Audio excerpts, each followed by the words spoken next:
کڑکتی دھوپ، برستی گرمی، زبان کانٹا، ہونٹ خشک، ٹھنڈا پانی دستیاب، دروازہ مکفل، کوئی دیکھنے والا بھی نہیں ہے، لیکن بندہ ایک گھونٹ بھی نہیں پیتا، وضو کرتے بھی احتیاط کرتا ہے کوئی قطرہ حلق سے نیچے نہ اتر جائے، کیونکہ میرا اللہ مجھے دیکھ رہا ہے۔ جو چیزیں صوفیاء کو مراقبے سے نصیب ہوتی ہیں، ماہ سیام میں اللہ اس دولت کو بانٹ دیتا ہے، چھڑک دیتا ہے، بارش کی طرح وہ دولت برستی ہے، اور یہ تصور ہمارے ساتھ جڑ جاتا ہے کہ میرا اللہ مجھے دیکھ رہا ہے۔ ہم پانی نہیں پیتے، اللہ دیکھ رہا ہے، اور غذائیں موجود ہیں کہ اللہ دیکھ رہا ہے۔ میں یہ پوچھتا ہوں کہ ہم کھانا نہیں کھاتے کہ اللہ دیکھ رہے ہیں، ہم پانی نہیں پیتے کہ اللہ دیکھ رہا ہے، لیکن جب رشوت لے رہے ہوتے ہیں اللہ اس وقت نہیں دیکھتا، جب نظر بھٹک رہی ہوتی ہے اللہ اس وقت نہیں دیکھتا، جب خیال بہک رہا ہوتا ہے اللہ اس وقت نہیں دیکھتا، جب سوچوں میں آوارگی آتی ہے اللہ اس وقت نہیں دیکھتا۔ تو یہ صرف وہ کھانے اور پینے کو ہی دیکھ رہا ہے، باقی امور زندگی کو نہیں دیکھ رہا، اور وہ کیا صرف رمضان میں دیکھتا ہے، غیر رمضان میں نہیں دیکھتا۔ تو یہ جو نور اترا تھا ماہ سیام میں، اس کو اپنے اندر اگر جذب کر لیا جائے تو زندگی سنور جاتی ہے۔ جو مراقبوں سے حاصل ہوتا تھا ماہ سیام میں، وہ میگھ کی طرح برسا، اور ہم اس کے اپنے اندر سمولیں، جذب کر لیں، تو نتیجہ یہ ہوگا کہ ہماری زندگی نور نہ لا نور ہو جائے گی۔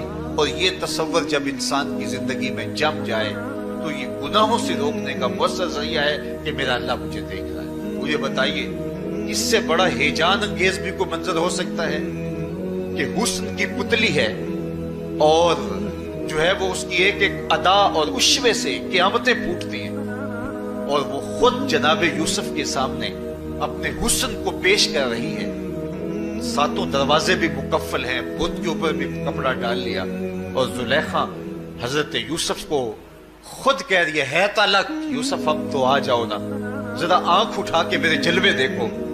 لیکن جناب یوسف کیا بولتے ہیں؟ قال معاذ اللہ، میں اللہ کی پناہ میں آتا ہوں۔ کہا تو 7 دروازے بند کر کے لوگوں کی نظروں سے چھپ گئی، اور موٹا کھیس ڈال کے اپنے زوم میں اپنے جھوٹے خدا سے بھی شرم کرتی ہے اور اس سے چھپ گئی، میں اس خدا سے حیا کیوں نہ کروں جو 7ویں کوٹھڑی میں بھی دیکھ رہا ہے۔ پھر اتنی روشنیاں برسی، اتنا یقین برسا کہ گناہ کیا، گناہ کا تصور بھی محال ہو گیا۔ تو مجھے بتائیے کتنا ہیجان انگیز منظر تھا جب حسن قدموں میں بچھنے کے لیے خود بے تاب تھا، اور حضرت یوسف جوان رانا ہے، جوانی اور شباب پورے پاکپن پہ ہے، اور ادھر حسن مچل مچل کے قدموں میں بچھ رہا ہے، لیکن یہ جذبہ کہ میرا اللہ مجھے دیکھ رہا ہے ایسی رکاوٹ بنتا ہے۔ قال معاذ اللہ، کہا میں اللہ کی پناہ میں آتا ہوں۔ تو یہ یقین جب بندے کے ساتھ جڑ جاتا ہے کہ میرا اللہ مجھے دیکھ رہا ہے، تو پھر انسان کے لیے گناہ سے بچنا کوئی مشکل نہیں ہوتا۔ گھر میں فاقے ہوں، مشکل میں بندہ پھنسا ہو اور اس کو رشوت مل رہی ہو، تو پھر اپنا ہاتھ روکنا بڑا مشکل ہوتا ہے، بلکتے بچوں کا خیال آتا ہے۔ لیکن جب یہ خیال ہو کہ میرا رب میرا رازق ہے اور میرے اس عمل کو دیکھ رہا ہے، تو پھر بندہ اس کو پرے کا کی حیثیت بھی نہیں دیتا، اور جب وہ پاؤں کی ٹھوکر پہ بھی نہ رکھے تو پھر اللہ فرماتا ہے وَيَرْزُقْهُ مِنْ حَيْثُ لَا يَحْتَسِبُ، تو یہ کر کے دیکھ میں تجھے وہاں سے رزق دوں گا جہاں سے تجھے گمان بھی نہیں۔ تو اپنے یقین کو کھڑا کر کے دیکھ، میرے اوپر اعتماد کر کے دیکھ۔ میرے حضور نے فرمایا اللہ پر توکل کرنے کا جو حق ہے اگر تم ادا کرو، وہ تمہیں ایسے رزق دے جیسے پرندوں کو عطا کرتا ہے۔ صبح گھر سے نکلتے ہیں خالی پیٹ ہوتے ہیں، ہمیں تو پتہ ہے دفتر میں جانا ہے، ہمیں تو پتہ ہے دکان پہ جانا ہے، ہمیں تو پتہ ہے فیکٹری میں جانا ہے، ہمیں تو پتہ ہے کہ ہم نے فلاں جگہ جا کے دہاڑی لگانی، لیکن ان کا کوئی کاروبار نہیں ہوتا، کوئی فیکٹری نہیں ہوتی۔ جدھر جی آیا صبح جو ہے وہ اڑان بھر دی، بند توکل پنچھی اڑتے، خرچ نہ پلے زیرہ ہو، نہ کوئی راز ہے نہ کوئی کاروبار ہے۔ لیکن کبھی ایسا ہوگا کہ شام کو خالی پیٹ آئے ہو، تو کہا اگر تم اللہ پہ توکل کر لو وہ بھی تمہیں ایسے رزق دے جیسے پرندوں کو رزق عطا کرے۔ پرندوں میں سے ایک پرندہ ہے ہنس، یہ سچے موتی کھاتا ہے، اور آپ پنساری کے پاس موتی لینے جائیں تو ہزاروں روپے تولے کے ماشے کے حساب سے آپ لیں، تو پھر بھی آپ سوچتے ہیں کہ پتہ نہیں یہ خالص دیا یا نہیں دیا۔ وہ اتنے نایاب اور کامیاب ہیں کہ آپ ماشوں اور تولوں میں خریدتے ہیں اور پھر بھی آپ کو شک رہتا ہے کہ یہ خالص ہیں یا کہ نہیں۔ اور ہنس کھاتا ہی وہ ہے، اور دنیا پر ایک نہیں لاکھوں کروڑوں ہنس ہیں، اور روزانہ صبح و شام کھاتے ہیں اور پیٹ بھر کے کھاتے ہیں، اور اللہ انہیں روز عطا بھی کرتا ہے۔ تو یہ